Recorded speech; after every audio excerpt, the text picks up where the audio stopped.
మహబూబాబాద్ జిల్లా గార్ల మండల కేంద్రమైన గార్ల మేజర్ పంచాయతీ సర్పంచ్ భానోత్ పార్వతి వార్డు సభ్యులు ప్రమాణ స్వీకారం చేశారు. ప్రమాణ స్వీకారోత్సవానికి ముందుగా స్థానిక నెహ్రూ సెంటర్లో గల తెలంగాణ అమరవీరుల స్తూపం వద్ద నివాళులర్పించారు.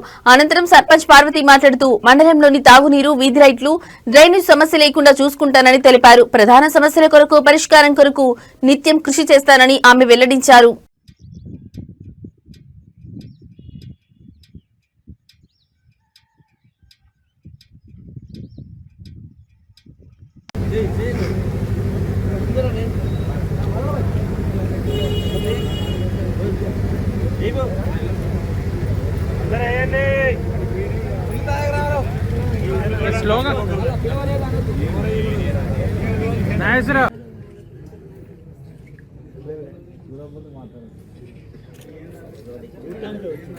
నేను శాసనం ద్వారా ఏర్పాటు చేయబడిన భారత రాజ్యాంగానికి నిజమైన విధేయత కలిగి ఉంటానని, భారతదేశ సార్వభౌమత్వం మరియు ఏకత్వాన్ని కాపాడతానని, తెలంగాణ పంచాయతీ రాజ్ చట్టం 2018 మరియు దాని కింద రూపొందించబడిన నియమావళి ప్రకారం నా విధులు మరియు బాధ్యతలను భయమో పక్షపాతము లేకుండా నిష్ఠతో మరియు నిజాయితీతో నిర్వహిస్తానని ప్రమాణం చేయించున్నాను.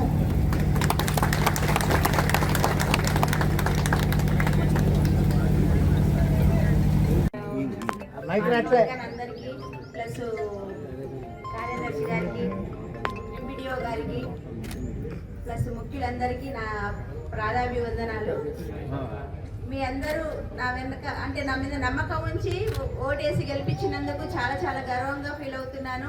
అట్లాగే ఇదే రీతిగా మీ అందరూ ఏమేమి పనులు ఉన్నాయో అవన్నీ